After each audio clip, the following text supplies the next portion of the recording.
The Battle of Naboo is arguably a key factor that led up to the Clone Wars, and the defeat of the Trade Federation led to the construction of both the clone and droid army. But what would happen if the Trade Federation defeated the Naboo loyalists?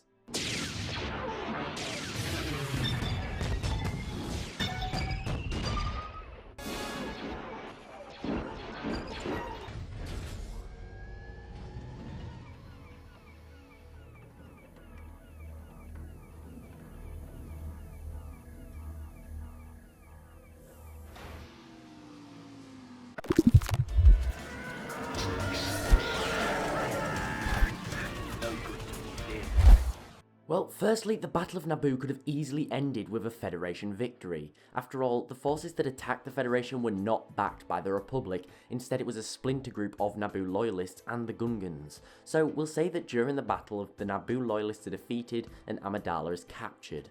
Now, the big difference here is that tensions would escalate between the Federation and the Republic far quicker than it did in the 10 years that led up to the Clone Wars. The Republic would rush to empower Palpatine as Chancellor even quicker than they did in an attempt to stop the Federation threat. However, the Federation and its allies in the Senate will continue to push their point across, and they'd likely be backed by the other conglomerates such as the Techno-Union that would eventually become part of the CIS in our timeline. Essentially, it will be decided in the Senate. Meanwhile, the Federation's blockade on Naboo would continue to cause suffering for its citizens, and likely they would invade the Gungans' territory as well after destroying their army, meaning the Federation would have a complete chokehold on the entire system.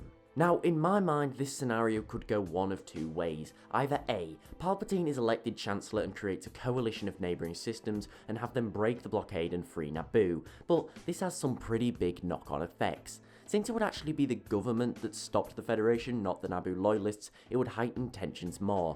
I also believe he would be forced to call for a no-nonsense approach to dealing with the companies, perhaps seizing the Federation's assets to make an example of them. But by drawing a clear line between politics and business, by making an example of the Federation, it would likely create an uneasy tension between the large companies and the Republic.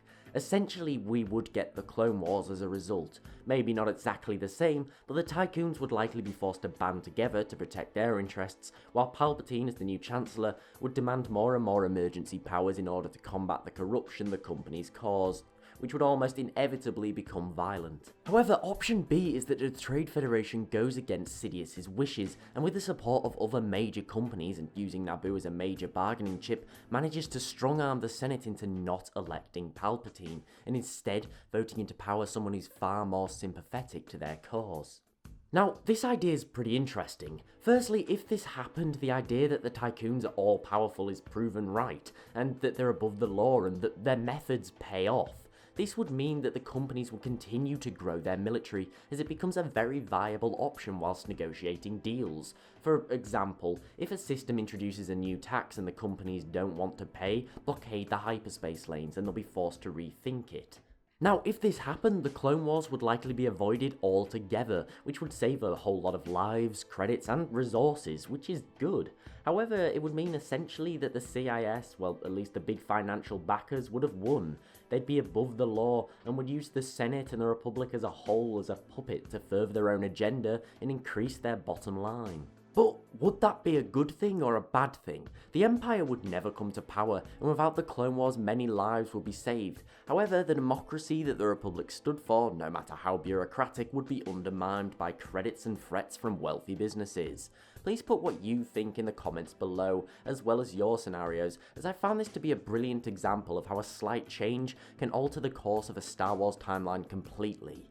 Thanks for watching, please like and sub for more Star Wars content, and I'll see you next time.